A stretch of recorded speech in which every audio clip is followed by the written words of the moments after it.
Bismillahirrahmanirrahim. Salah satu di antara cinta Rasulullah kepada kita yang nggak bisa digantikan oleh siapapun, termasuk oleh orang tua kita. Ayah ibu kita nggak bisa mencintai kita seperti cinta Rasulullah. Pasangan kita yang katanya sehidup semati nggak bisa mencintai kita seperti cintanya Rasulullah. Gimana cintanya Rasulullah?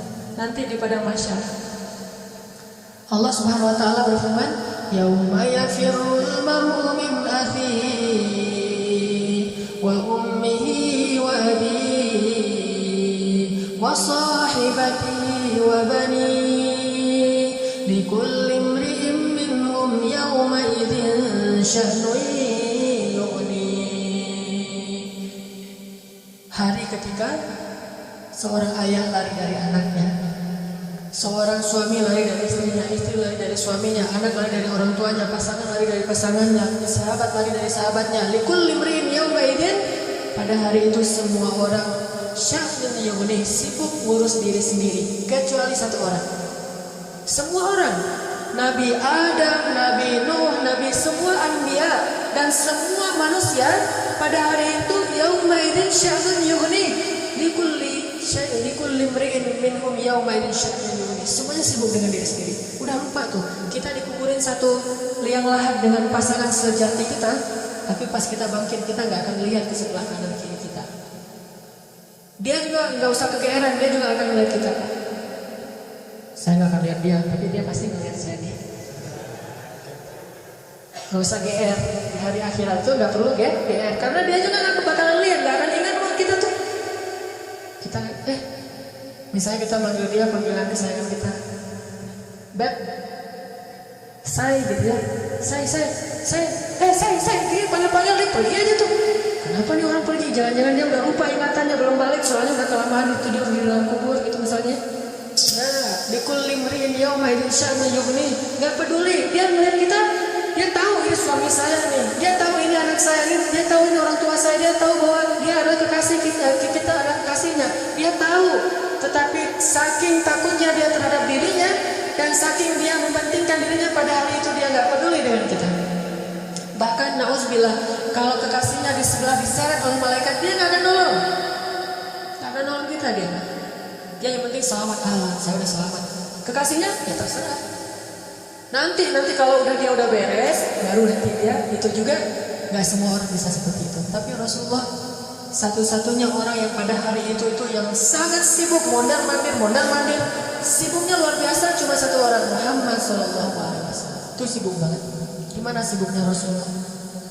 Ketika lagi di padang mahsyar, Rasulullah langsung mencari mana umatku. Dia cari, siapa kamu? Umat Muhammad. Sini. Siapa kamu? Muhammad. Ngumpulin semuanya umatnya. Kemudian Nabi sujud kepada Allah dengan sujud yang sangat lama. Sampai Allah mengatakan, ya Muhammad, bangkitlah dari sujudmu. Sal tu'tah, minta akan saya beri. Bangkit dari sujudmu. Ya Allah, saya tidak akan bangkit dari sujud saya sebelum saya mendapatkan apa yang kau janjikan. Wahai Muhammad, minta. Ya Allah, berikan saya kesempatan untuk memberi minum kepada umat-umat saya. Mereka kehausan, ya Allah, kasihan mereka di bawah terik matahari. Akhirnya Allah mengatakan, ya Muhammad, ini telaga Al-Kautsar, beri minum kepada umatmu. Panggil, wahai umatku. Sampai Rasulullah ditanya oleh Fatimah, ya ayah, nanti di padang mahsyar, kalau saya pengen ketemu ayah, ketemu di mana? Hai Fatimah, sesungguhnya aku ada di telaga Kautsar dan memberi minum kepada setiap umatku. Datanglah ke telaga Kautsar. Rasulullah padahal di jalan masuk surganya Firdaus. Ngapain tuh capek-capek ngurus kita, pergi aja ke surga Firdaus menikmati hidup. Tapi beliau gak rela, ditampakkan ke hadapan beliau, ini Firdaus, ini surga wahai Muhammad. Nabi Muhammad gak akan tersenyum sedikit pun. Beliau nanya, umatku di mana ya Allah? Ini Firdaus, umatku di mana ya Allah? Mereka di padang mahsyar langsung balik lagi keluar dari surga juga. Keluar dari surga cari, terus memberikan minum satu persatu. Bahagia banget ketemu umatnya tuh kayak ketemu kekasih lama, kasih minum. Setelah minum satu teguk kita gak akan haus lagi selama-lamanya. Ketika seorang ayah, ibu, kekasih meninggalkan kita, Rasulullah mencari kita. Di mana fulan? Jadi ketika semua orang ngelupain kita, dan gak salah mereka ngelupain kita karena kita juga ngelupain mereka. Jadi jangan ke istri ya, Mama, papa gak akan cita-cita banget sama mama. Kenapa Pak? Nanti mama pasti akan ngelupain papa. Enggak kok Pak, gak akan lupa. Kapan Pak? Nanti di akhirat. Oh iya, Bapak juga begitu kan? Iya sih. Di situ emang semua orang saling melupakan dan saling melupakan itu bukan karena Allah mencabut memori dan ingatan kita, karena memang kita mementingkan diri sendiri kecuali Rasulullah SAW. Di mana umatku ya Allah? Kasih minum satu-satu. Setelah dikasih minum, Rasulullah SAW sujud lagi. Ya Muhammad, kenapa engkau sujud? Sujudnya lama banget sambil menangis di hadapan Allah. Ya Rabbi, ya Rabbi, ya Rabbi. Terus Allah mengatakan, bangun ya Muhammad, aku berikan apa yang kau minta. Ya Allah, selamatkanlah umatku dari sirat. Langsung Nabi meminta kepada Allah kayak gitu, kata Allah. Maka tunggulah mereka di ujung sirat. Nabi menunggu kita di ujung sirat sambil mengatakan, Allahumma salim salim, Allahumma salim salim. Ya Allah selamatkan, ya Allah selamatkan. Maka yang amalnya banyak dia lewat. Ada juga yang jatuh ke dalam neraka. Rasulullah ketika tahu umatnya masih banyak yang di dalam neraka, langsung sujud lagi di hadapan Allah. Sujud yang sangat lama. Allah mengatakan, ya Muhammad, bangkitlah dari sujudmu, apa yang kau inginkan. Ya Allah, selamatkanlah seseorang dari api neraka yang di dalam hatinya ada iman walaupun sekecil biji kurma. Akhirnya kata Allah, selamatkan mereka yang ada iman sekecil biji kurma di dalam neraka. Nabi langsung pergi ke pintu neraka, mencari umatnya. Wahai malaikat, cari umat saya yang ada iman sekecil biji kurma dan selamatkan mereka. Dikeluarin. Ketika ketemu dengan Rasulullah, mereka dalam keadaan habis disiksa luar biasa. Wajah mereka, tubuh mereka rusak parah. Rasulullah melihat mereka dengan air mata kasihan, memeluk mereka, dipersilakan masuk ke surga.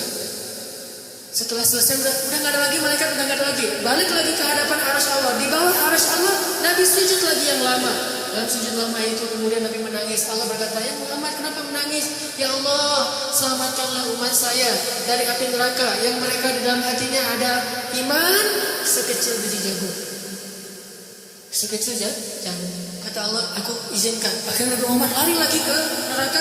Wahai malaikat, keluarkan yang ada iman sekecil jagung. Keluar lagi sekian ribu, sekian juta umat Nabi Muhammad. Udah selesai semua, udah gak ada sisa. Balik lagi dua arasy Allah, sujud lagi yang lama, nangis lagi sepanjang waktu yang cukup lama. Sampai Allah bertanya, Muhammad, bangkit. Apa yang kau inginkan ya Allah? Keluarkanlah umatku yang di dalam neraka, yang di dalam hatinya ada iman sekecil biji sawi, zarrah. Kata Allah, aku izinkan. Lari lagi ke neraka, selamatin lagi. Balik lagi, sujud lagi. Ya Allah, kata Allah, ya Muhammad, apa lagi Muhammad? Bukankah aku sudah menyelamatkan banyak dari umatmu? Ya Allah, demi kasih sayang yang kau miliki, selamatkanlah umatku yang mereka tidak punya amal kecuali hanya mengatakan la ilaha illallah. Kata Allah, aku izinkan. Nabi Muhammad kemudian lari ke neraka, menyelamatkan kita dengan seizin Allah. Makanya Nabi mengatakan, katakan la ilaha illallah, baru aku bisa menyelamatkan kalian. Ketika pamannya mau meninggal, apa kata Nabi?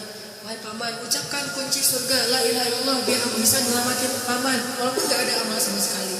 Tapi pamannya dengan takdir Allah tidak mengucapkan. Sibuk Rasulullah sepanjang padang mahsyar yang panas, kemudian di sirat, kemudian di depan pintu neraka, terus sibuk untuk memikirkan ummati. Ya Rabbi, kaifa ummati? Gimana umatku ya Allah? Rasulullah hanya membukakan pintu surga untuk kita, tapi beliau tidak masuk surga. Kita yang disuruh masuk surga, beliau keluar lagi, sibuk lagi dengan yang lain. Kita yang difikirkan oleh Rasulullah SAW. Apakah orang tua kita bisa melakukan itu nanti di akhirat? Tidak. Cinta yang paling besar dari Rasulullah. Enggak lupa sama kita, kenal juga enggak. Bahkan kita berselawat kepada beliau aja malas. Beliau tidak menyelamatkan, ya Allah selamatin aja orang berselawat kepada saya. Enggak mau selawat, enggak usah. Enggak. Yang ada iman sekecil zarrah, yang ada iman sekecil jagung, yang ada iman sekecil biji kurma, enggak masalah, yang penting umatku ya Allah, selamatkan mereka. Sampai pernah orang kalau sakaratul maut itu kan sakitnya luar biasa ya. Dan kita tahu adegan sakaratul maut Rasulullah. Apa yang beliau panggil? Ummati. Umatku. Ketika beliau haji wada, apa yang beliau ucapkan? Sampaikan apa yang kalian dengar ini kepada umatku yang tidak mendengar, kepada kaum muslimin yang tidak mendengar. Akhirnya riwayat itu sampai kepada kita. Terus mikirin kita, hingga suatu hari Nabi lagi duduk bersama sahabat. Nabi bilang gini, wahai para sahabat, tahukah kalian siapa manusia yang paling dicintai oleh Allah dan aku juga mencintainya?